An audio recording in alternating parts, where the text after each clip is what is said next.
Humanitarian Psychology versus Positive Psychology, a comparative guide.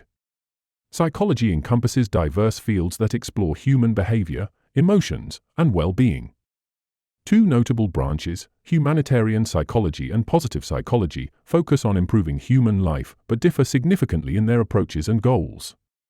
This video will define each field and highlight 10 key concepts to help you understand their distinctions.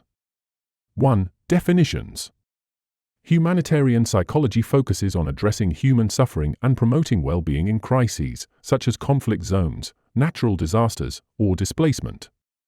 It emphasizes ethical responsibility, trauma recovery, and social justice.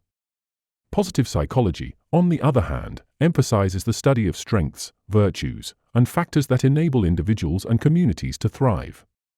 It focuses on building happiness, resilience, and life satisfaction through a proactive approach. 2. Core focus. Humanitarian psychology centers on alleviating suffering and responding to urgent needs, often in challenging circumstances. For example, it might address trauma in refugee populations.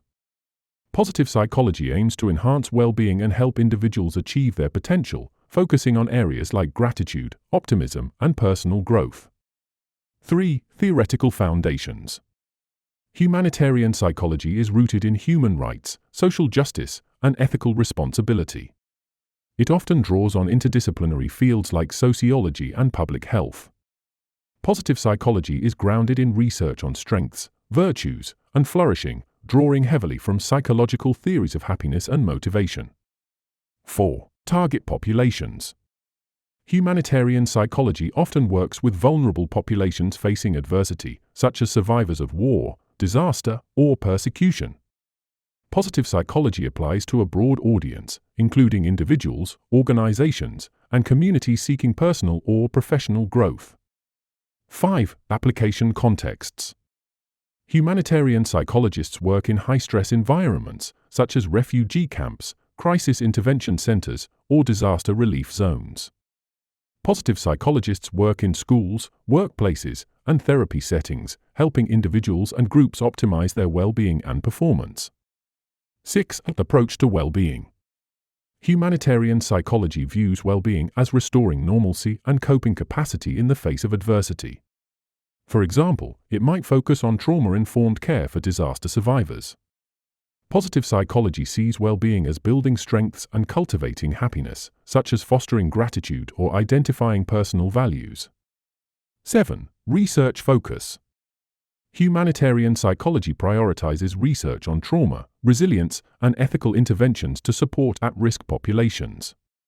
Positive psychology explores topics like flow states, emotional intelligence, and life satisfaction through empirical studies. 8. Ethical considerations. Humanitarian psychology emphasizes ethical practice in extreme conditions, ensuring dignity and human rights are respected during interventions. For example, working with displaced populations requires cultural sensitivity.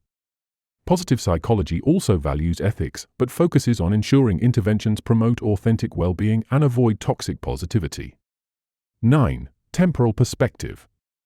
Humanitarian psychology often addresses immediate and urgent issues, aiming for short-term recovery and long-term resilience. Positive psychology takes a proactive, forward-looking approach, focusing on building strengths to prevent issues before they arise. 10. Integration possibilities. While distinct, these fields can complement each other.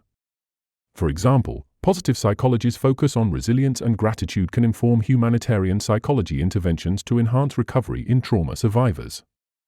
Final thoughts. Humanitarian psychology and positive psychology share the goal of improving human well-being, but take different paths to achieve it. By understanding their unique focuses and approaches, we gain a deeper appreciation for how psychology can address suffering and foster thriving in diverse contexts.